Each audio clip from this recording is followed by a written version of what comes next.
Welcome to the Private Practice Survival Guide podcast with your host, Brandon Seigel. I'm a published author, speaker, entrepreneur, and private practice strategist dedicated to transforming the way that healthcare functions. This podcast is all about empowering you to create the change you want to see. Let's dive in.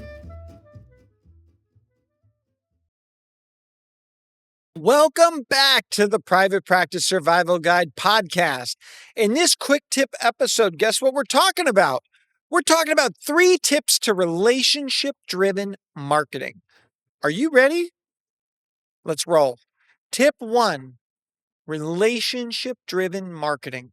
Shift from transactional to transformational messaging. Don't just promote services. Tell stories that spark connection. Highlight real client outcomes with consent, behind the scenes snapshots of team culture, mission driven messaging that shows you care deeply about people, not just appointments. Authentically build trust and prime your audience to refer and return. Now, it's interesting because I want to give you one example. So, when I talk about the services that I deliver with my clients, I really actually zero in on why would you not have success with me? What are examples when practices have not had success? And my viewpoint is if I give you, I always say, if you love me on my ugliest day, you'll love me on my best day. So I want to show that to you. Here are all the reasons why I've ever had someone upset, unhappy, whatnot. We always focus on the glass half full, which I'm a glass half full guy, but sometimes knowing the liability that aligns creates the greatest trust in relationship. Because now I know, hey, I'm going to tell you, I'm really hard. I'm going to hold you to a fine line. A lot of the times one of my employees is going to piss you off, like straight up. I'll call it out. This is what's going to happen. So if you're looking for a nice guy, I'm not a nice guy. I'm about creating results. I'm not going to be mean. I have been called mean before. I don't think I'm a mean guy. I'm intense. I'm passionate. And I want to treat your business like it's my business. That's important. Here's examples. Here's why. Here's how. I don't just lead with, guess what? If I don't collect 97% of every dollar in your charges within 90 days or less, fire me. No, that's transactional. Let's talk about the other things that matter. Transaction can still lead, or can follow, but let's lead with transformational.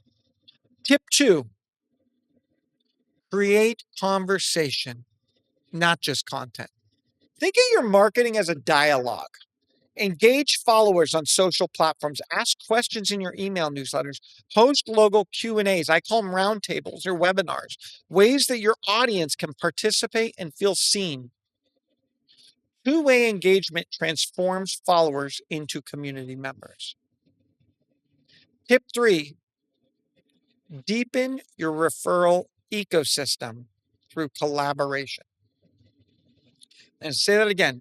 Deepen your referral ecosystem through collaboration. Relationship-driven marketing extends to providers and community partners too. Co-host events with pediatricians, educators, local wellness brands. Send personalized check-ins, not just brochures. When you invest in professional relationships, your referral base grows organically. Now, pop quiz. What was the number one way that doctors were marketed to back in the day? And who did the marketing and how did they market it? You know how? So I'm going to name it for you, but I wanted to give you that brief pause for you to think with it. So in the past, the number one marketing action was dinners, golf course experiences, and vacations by pharmaceutical companies to doctors. Why? Why would pharmaceutical companies take the doctor golfing for the day? Because they wanted to create a relationship. Now, it's interesting because this became illegal because it felt like a conflict of interest. And I understand that, but I want to say this, like, people do this in all walks of life every day.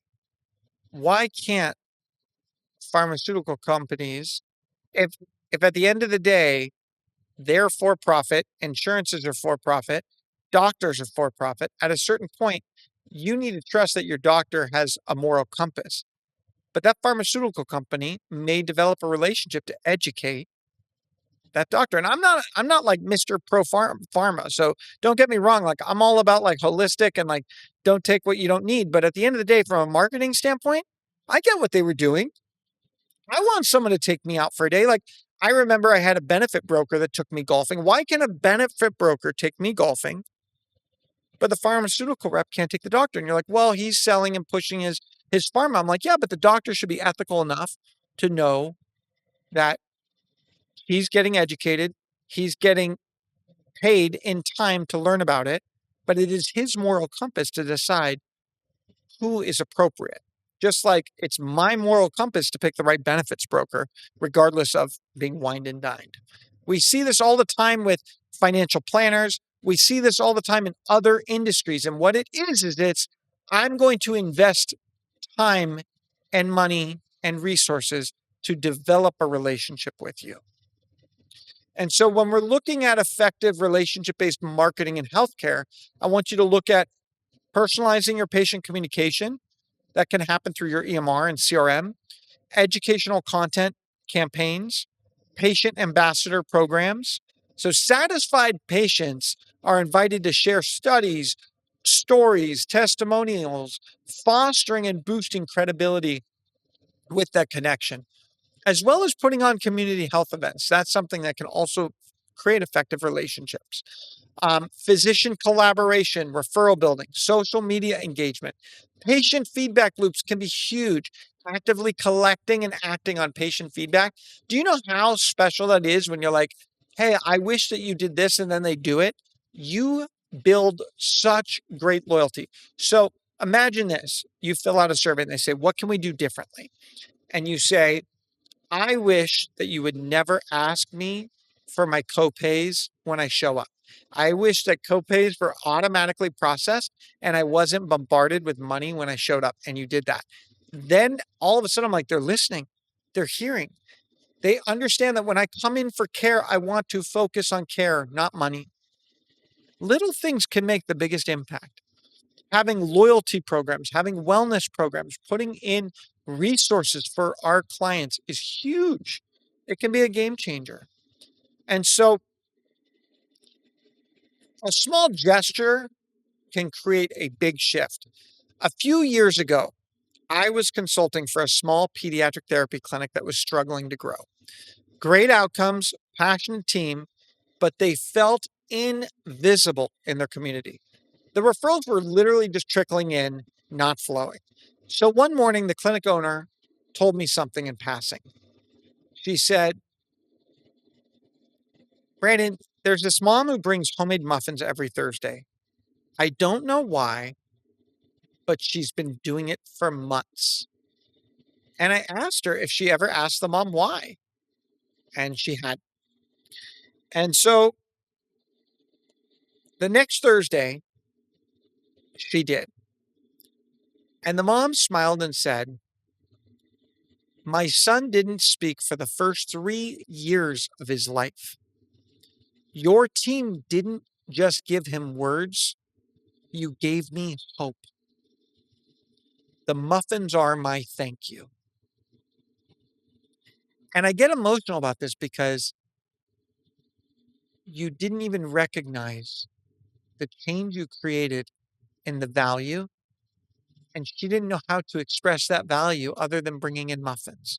So right then we realized their impact wasn't being captured or shared. So we got to work. We started capturing simple stories like that one with permission. We shared them on the website, in newsletters, even handwritten notes to referral partners. We turned their process into a parent empowerment series, invited past families to speak, creating tips and videos that felt like a warm hug. And the result? Referrals skyrocketed. The community engagement tripled. The clinic went from nearly invisible to deeply rooted in their neighborhood. Why? Because they stopped marketing services and they started sharing stories, emotion, and belonging. That's the power of relationship-driven marketing. It actually works. Did you know, per Salesforce in 2024, 73% of small businesses implementing consistent, personalized follow-up strategies in their relationship-driven campaigns saw a 25% increase in customer lifetime value within 1 year. 25% increase of lifetime value. That's ridiculous. I don't know if you can do the math, but imagine if you calculated the lifetime value of every patient you've ever had and increasing that by 25%. Game changer.